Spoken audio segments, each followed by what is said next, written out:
Good morning, everybody. So that was a brilliant start on energy efficiency from Mia. Thank you very much.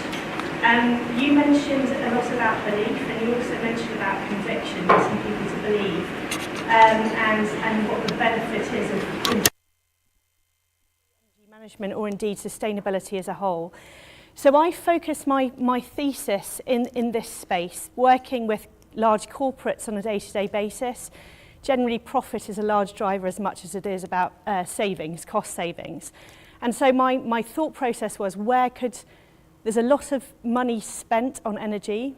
How could we convince corporations to work in a more profitable way such that they're saving on energy and introducing that profit into a sustainable way of working? So this really is looking at sustainability within the supply and really the business case for energy management and potentially renewables as a driver for Industry 4.0. How many of you are familiar with Industry 4.0? Ah, so many. Okay, that's good to know. So we'll talk about that a little bit. So I guess Industry 4.0, big directive largely coming from Germany, but spreading rapidly now in the US and to a certain extent in Germany and indeed in India. It's about simulating alternative scenarios, minimising risk and increasing quality. It's effectively a digital copy of your factory floor is probably the best way to understand it. So you can take decisions remotely rather than everything having to be done in a factory. So it's about increasing sales, it's about reducing cost, it's about providing greater visibility, but it's also an opportunity to reduce costs and also to increase focus and corporate social responsibility. So if we take that as the basis for why we have Industry 4.0, why it's a big driver, lots of goals for 2020, 2030, and I'm sure it will continue.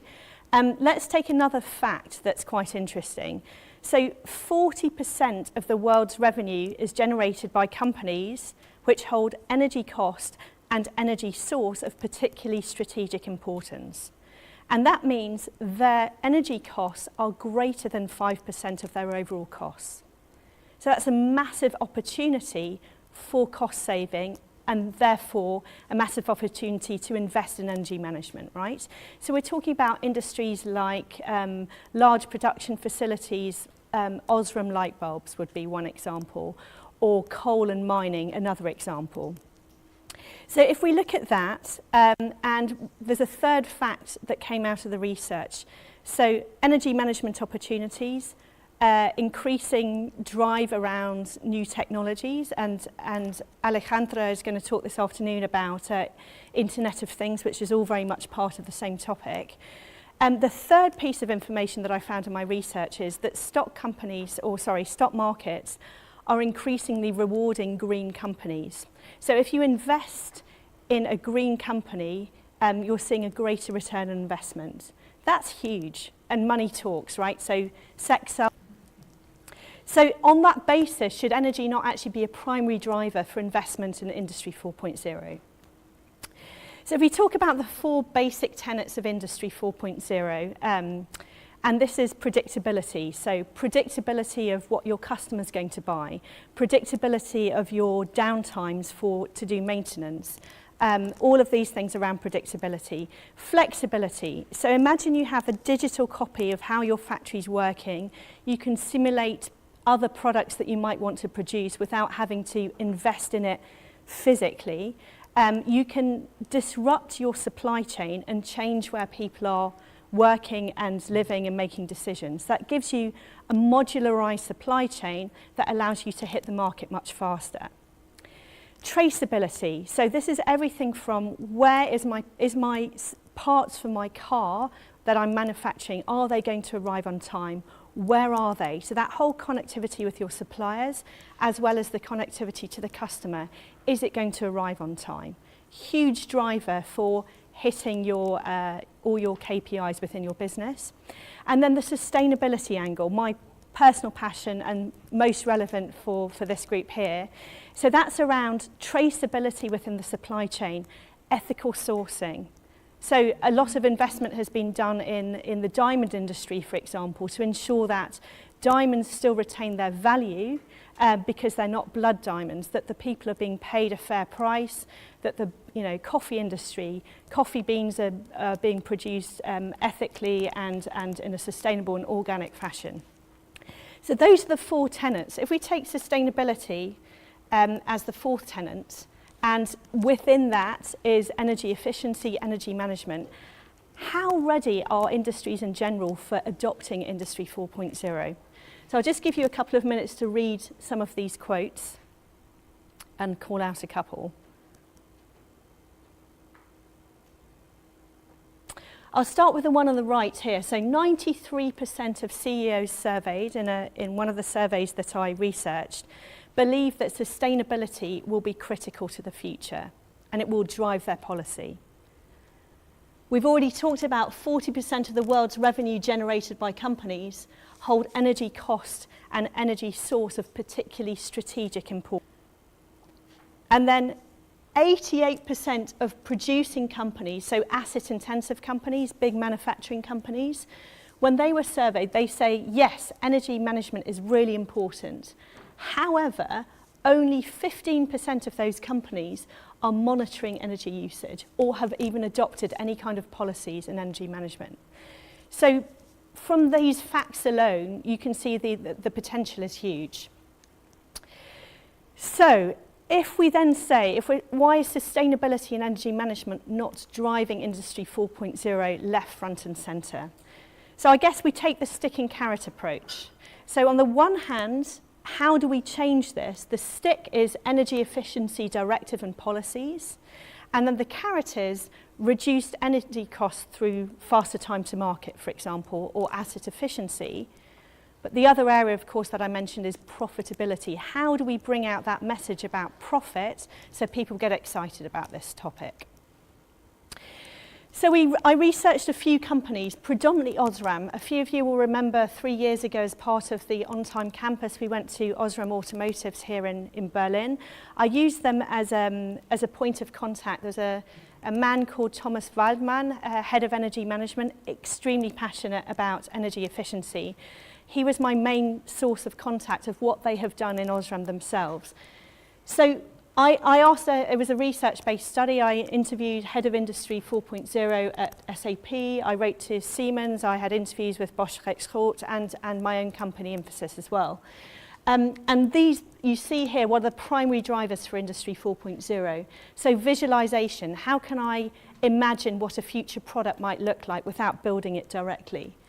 A flexible modularized supply chain, so moving people around the globe to have a much more efficient supply chain and react to customer demands more quickly. Asset management, increased productivity and reduction of downtimes. Huge driver because that you lose so much. Energy management. So Osram sees this as a massive driver, so did Bosch Rexroth, and so interestingly does Emphasis. And then the last two were around predictability, hypothesis, simulation, and then finally data collection and processing. So let's just talk about Osram very briefly, about that cost. In the first year that I don't know if any of you remember this from that conversation we had 3 years ago, but in the first year they started doing energy efficiency and goals and energy monitoring. They reduced their outgoing costs directly to the supply chain by 27%. That's pretty high in just 1 year. So imagine if all companies were to monitor and then change their focus on what their product is, that it's much more sustainable, they can then add additional profit markups on those products, and they're saving both in their supply chain and they're increasing profit on the end product itself. So we'll just take this diagram, which looks really scary at first, but I'll explain it. So it's called a value diagram. It's a proprietary tool that we use at Emphasis, but many companies use this. So it starts on the right-hand side here. So what I did here was I took the strategy publicly available for Osram. So their main goals were to improve customer focus, attain a faster time to market, create a flexible organisation, and then strengthen and expand technology leadership. So we've got the strategy. So then we tie this to potential Industry 4.0 initiatives, and they're very far down the line in what they're doing in this space. So I'll just explain the diagram. So you take a strategic goal, tie it to an initiative. The initiative then ties to a process in the business. The process ties to an operational lever or key performance indicator. And then that turns into a value lever. So what's the benefit of doing this? And then that comes down to a financial lever, a return on investment, which is generally increased product margin, increased sales volume, or decreased costs. So it's normally increased revenue or reduced costs to obtain free cash flow. So imagine we introduce a third bottom line financial lever. So this is all about the triple bottom line, going towards circular economy as a discussion. What benefits could this then translate into? So let's take faster time to market and creating a flexible organisation as two goals. This could tie to predicting downtimes, decentralised decision making, and visualisation of what my product might look like. And if I just follow those through, that impacts asset management as a production planning out of all the processes we have listed. It leads to reducing downtimes of your machines. It leads to improved planning accuracy, so you can predict your supply chain, your demand and supply more accurately. And it can predict energy needs. If you can predict your energy needs by monitoring how much it costs to make a given product, it allows you to decentralize your energy supply.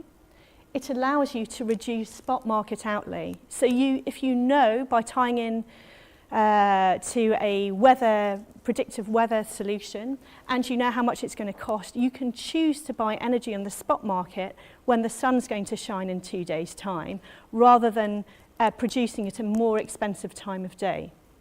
And that allows you to focus then more on renewable energy, and it also allows you to reduce the cost that you outlay in the first. This then decreases your primary energy costs and drives your third line, bottom line, which is around increase of environmental corporate social responsibility. So there's this third triple bottom line is not a buy-in for every company at the moment. But you can even tie this back to reduction of costs, which is a standard bottom line value that you would measure in any case for free cash flow. So if we take that's the theory, right? So how do we then monitor that, and how do we implement that in practice? If we look at the return on investment, I think this could potentially be done within a 5-year timeline. And let's just talk about what that means. This is a theoretical timeline. It could be longer, it could be shorter, depending on your goals. But if you spend your first year 0 in monitoring your costs, then you can identify energy efficiency opportunities such as Osram did, and they made these savings. You can define quick wins and short-term benefits. And I'm talking directly to the supply chain. I'm not talking about switching off lights and putting nice cladding around buildings. In year 1 to 2, you can manage that energy. So implement process changes. So for example, Osram introduced replacement base parts in their production lines, cheaper gases, because they realised where they were spending on gases cost so much. You can invest in predictive analytics to work out, again, this whole buying pattern, the supply chain and so forth. And if you can predict and visualise where you want to go, you can predict and visualise your energy usage and your energy costs, as I already highlighted. This then enables you for large corporations, even smaller corporations in these high energy value companies to invest in their own clean energy. So instead of relying on, they can decentralise their own energy, and then they can invest in PV or wind, whatever is appropriate. So there's a very clear path from energy monitoring through to energy management and renewables based upon a very clear business case. So the conclusion to all of this is, given the oil price, we've seen a lot happening with the oil price, basically going down and probably never going up with all the new technologies that have developed. And given the carrots and sticks that are available, given the advancement in technologies, my prediction is that Industry 4.0 will be driven by energy management as a primary driver within the next 2 to 5 years. Thank you very much. Thank you, Jonquil. And I think we can open with the questions. Okay. So, allow me. Sure. Okay, does this model include elements for continual improvement? Because I've seen the measurement is only in the first stage. So is there measurement after implementation?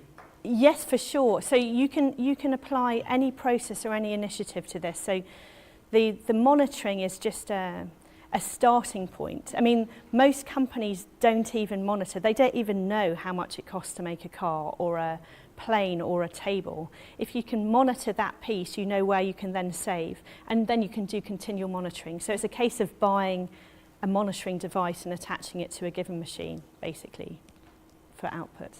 But yeah. Yeah.